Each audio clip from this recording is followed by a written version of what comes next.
What's up, guys? This is the Gospel According to Mark with a C. He is I, and I am he. Just taking some time to tell you exactly what's on my mind. By the way, big shout out to my Dark Council brother, Damajanai. Sub to his channel. My man brings the heat each and every time out the gate. Damajanai. Sub to the channel. Big up, my brother. All right, so anyway, let me get to the topic of this video, guys. I feel like I should talk about what's going on with this whole Ice Cube thing that we've been seeing in the news. I feel like I would be remiss if I didn't actually address this because after all, that's my era in hip hop back then. You know, that's when I was coming of age, you know, NWA, Public Enemy, all of this stuff. So Ice Cube finds himself in the news, and it seems that Ice Cube has been making some moves. Now, you guys might remember, Ice Cube did a joint like way back in the day. Some of you weren't even born yet. And that joint was called, it was a very touching anthem that he had called No Vaseline. All right. It was a love song. And I remember at one point in the song, he says, I never had dinner with the president. I never had dinner with the president. I never had dinner with the president. And when I see your ass again, I'll be hesitant. All right. That was something that he was directing towards his old group, NWA, because apparently they had been discovered to have been invited up to the White House. I think it was under George Bush or something like that. What a difference about 30 years makes. Because I don't think it's that he had dinner with the president per se, but Ice Cube has reached this age now of maturity where he realizes that if you want to make some moves, then sometimes you have to make some uneasy alliances, okay? And the media found out about it. Okay, now you know that the media is very much slanted these days. So they have taken to interpreting for everybody what the nature of Ice Cube's association with the Trump administration is. Because they found out, yes, that he seemingly met with Trump, okay? But that's not necessarily the real deal, all right? So Ice Cube actually went on to CNN with Chris Cuomo. I'm not going to call him Fredo because I understand that that's supposed to be as offensive as the N-word, which is fucking ridiculous. But anyway, so he sat down with Chris Cuomo, and in his own words, he clarified what exactly he is trying to do. All right, so in this article here on CNN.com, Ice Cube says, I didn't run to go work with any campaign. Both campaigns contacted me, Cube said. All right, keep in mind now, okay, because they were trying to say that he went running to Trump, okay? Cube, out of his own mouth, says, I didn't run to go work with any campaign.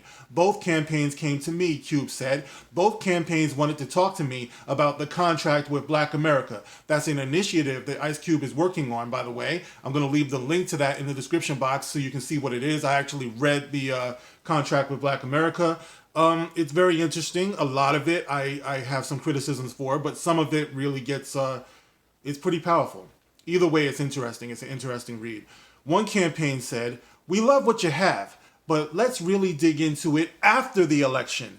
And one campaign said, we love what you have. Do you mind talking to us about it? And that's what I did. So I didn't run to nobody, he says. All right, so what basically it is that the Democrats said, we love what you have, but we'll talk to you after the election, which to me is some BS. It's like if you really want to talk to somebody before the election, you know, so you can tell them how you feel about this, what you might do, you know, if his campaign has any traction, you know, it's pretty important that you might want to talk to him at the time, which is what the Trump campaign did. So he went up to talk to them. The Entertainer tweeted Wednesday that the Trump campaign made adjustments to their plan for Black America after talking to him. What's wrong with that? I don't see what's wrong with that. It's like one person put him off. The other person said, come up and we'll talk. You know, I think people are so focused on Biden and Trump. Remember, these people are part of an administration, you know? So Ice Cube said he didn't actually meet with Trump, but he did meet with that administration that actually revised their plan, the Platinum Plan, you know, for Black America. I don't see where that's something that's terrible, but Trump's plan, dubbed the Platinum Plan, includes initiatives such as neighborhoods with highest policing standards and replacing failing schools with full school choice. Cube is willing to work with both teams, he said, and with whomever will work with him. I'm not playing no more of these political games. We're not part of a team, so I'm going to whoever's in power and I'm going to speak to them about our problems specifically, Cube said, explaining that our is referring to Black Americans. I'm not going in there talking about minorities. I'm not going in there talking about people of color or diversity or none of that stuff. I'm going there for black Americans, the ones who are descendants of slaves. Okay. It sounds like Cube has been listening to Dr. Claude Anderson. That sounds like Dr. Claude Anderson. You might want to check him out. Very, very powerful voice when it comes to change. And he's criminally overlooked. During Friday's interview, Q spoke about closing the wealth gap and how those who don't have money are disrespected in this country. This is the problem in America. Black people don't own capital, he said. We cannot survive in America for another 100 years living like this. On Tuesday, Katrina Pearson, a senior advisor for the president, tweeted that Cube helped develop Trump's platinum plan. Leaders gonna lead, haters gonna hate, she wrote on Twitter. Thank you for leading. Ice Cube unveiled his 13-part plan in July, which included points such as police and prison reform and interest-free loans for home ownership. Though he denounced Trump in 2016, he has said in recent months that he wants change regardless of the political party.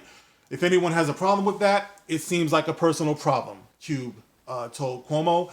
All right, and I mean, that's it there. I have to applaud Ice Cube for this because he is actually showing maturity, which is why I love to see a lot of those rappers from back in the day, and Cube was at the forefront, the whole F the police stuff, NWA. I love to see maturity happening. And this is the reason why so many young brothers have to live. It's like, okay, we're going to go through that phase where we're like gangster and we're out there and we don't give a damn and all that stuff. But when you get to be older, you get a little bit more clarity, like a little bit more focus. And I would hope that would be the case. You can't go on being the same for the rest of your life. So back 30 years ago, when Cube said, I never had dinner with the president, I mean, that was 20-something-year-old Cube that was speaking. It's like I probably felt the same way, I'm sure, back then. But it was a wise man in Game of Thrones, and that would have been Littlefinger, who was advising Ned Stark. And he said, Ned Stark, he was trying to get him to make peace, to work with the Lannisters or whatever. And I remember Ned Stark saying, you want me to make peace with my enemy? And I remember Littlefinger said, we only make peace with our enemies.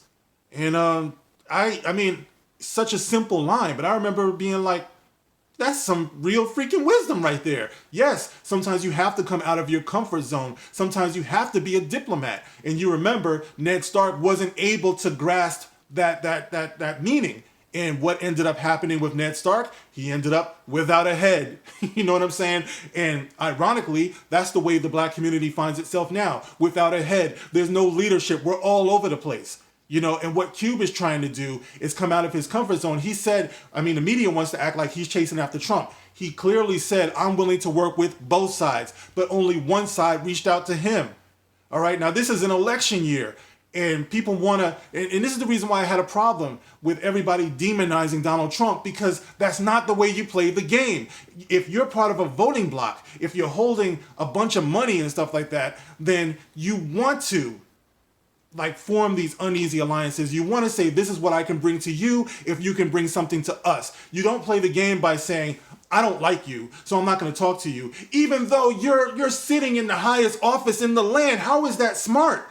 Somebody has to go talk to this person. But in the black community, all you get is, he's a coon. He's talking to Trump. He's a coon. He's not invited to the cookout. He's in the sunken place. Get the hell out of here. That's not the way you win. All right?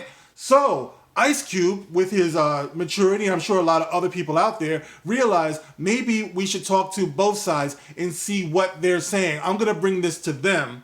All right? And let's see what they're going to say to us. In an election year, for both sides to just be, look, Biden told you all you need to know also, all right? That attitude that he got, if you don't vote for me, you're not black. If you vote for Donald Trump, you're not black. You know what I mean? I'm not out here caping for Donald Trump, okay? So save me all of that grief that you're going to put in the comment section. All I'm saying is that one side is not any better than the other, all right, when it comes to who you might be able to work with. That is up to you. You might not like this side's administration and policies. You might not like what this side is proposing. But if you have your agenda, you bring it to them and you say, listen, I have a considerable voting block with a good amount of resources and money behind me. Let's see if we can break bread. Let's see if we can work together. They've done this from politics to organized crime. All right, that's the way it works. So I can't blame Ice Cube for looking around and seeing what's going on in the so-called community and saying, let's see what we can bring here. Let's see what we can do. Let's see how we can play this game, because let's face it, we all have a finite amount of time that we're on this planet. All right. Do you just want it to be, oh, just the same old thing, just the same old thing? You know, we just watched the hood burn. We just watch, you know, black illness and life expectancy be what it is. And, you know, black women continue to struggle in childbirth and black families collapse. And then we just die and just leave it that way. You know, or does somebody say it's time to do something drastic, at least to take a shot? You know, so that's what I see Ice Cube doing. And I don't have any problem with that. I just wish that more people would be open to free thinking rather than let the media make up their minds about who is Uncle Tom and all this stuff. You know what I mean? You got to open up your minds, guys. And, you know, I see that what Ice Cube is doing, I can only respect him for it. Like I said, I can't necessarily agree with everything he's doing, but I don't have to. But I can respect what he's doing without just demonizing him on the face of it. So anyway, guys, that's the... you know, that's the gist of what I think of all of this, all right? You can get in the comment section. You can let me know how you feel about this, all right? And as always, you can like, you can share, you can subscribe, and catch me on Twitter, guys. I'm going to leave that link in the description box below, as I always do, so you can come give me a follow. I would greatly appreciate it. All right, guys, that's it for now. I will catch you on the next one. This is The Gospel According to Mark with a C. Rock on.